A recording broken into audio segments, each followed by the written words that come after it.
Hi, this is Cheryl. In session 1, we established that God created us for partnership with Him, to establish His kingdom on earth as it is in heaven. To the degree that we understand who He is and who we are in relationship to Him, we understand a conversational relationship rather than a dictatorial connection with the eternal God. His desire to communicate is evidenced by the Scriptures, His written word, and by the incarnation, the Word made flesh, of Jesus. Knowing this, we are confident that He speaks, but are we confident that He speaks to us? And how? I'm reading from Dallas Willard, Hearing God, page 87. He says that God addresses us in various ways, in dreams, visions, and voices, through the Bible and extraordinary events, and so forth. Once again, this is obvious in humanity's experience of God in general. It is also clearly marked out within the biblical accounts.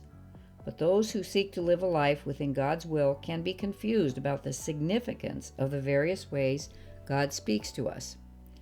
Each way God communicates with us has its own special uses, but all the ways are not equally significant for our life with Him. In terms of overall importance, the written Word of God and Jesus, the living Word, are not even to be compared to a voice or vision used by God to speak to an individual. And from among the individual's experiences of hearing God, the still small voice has a vastly greater role than anything else.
Waiting on God to speak. 2 ways to wait. All of us will wait passively or will wait expectantly. A passive person hopes something good will happen and is willing to sit around waiting to see if it does. After a short time, he gives up, saying, "That's it, I've waited and nothing happened." The passive person has a lot of wishbone but not much backbone. The expectant person, on the other hand, is hopeful, believing the answer is just around the corner, due to arrive at any minute. His belief is not a passive thing. His heart is full of hope, expecting his problem to be solved at any moment. He wakes up every morning expecting to find his answer. He may wait and wait, but suddenly, a common phrase in the Bible, what he's been waiting for happens. In the Bible, Paul and Silas knew about waiting, and they waited well. Acts 16 tells the story of how they were attacked by a crowd, beaten, and thrown in jail. Verse 24 says the jailer put them into the inner prison, the dungeon, and fastened their feet in the stocks. He was making sure they couldn't escape. But about midnight, God showed up. Now, it would have been nice if he'd come a little earlier, but Paul and Silas didn't seem to mind. They just decided to start singing and began to worship the Lord. They began to wait on God.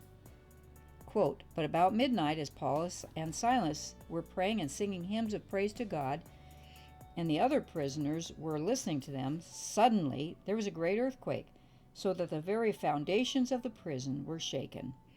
And at once all the doors were opened, and everyone's shackles were unfastened.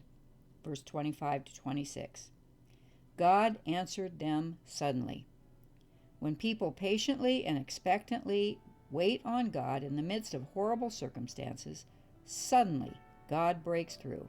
So don't give up, don't stop believing, stay full of hope and expectation. God's power is limitless, and He'll break through for you. That's from Joyce Myers.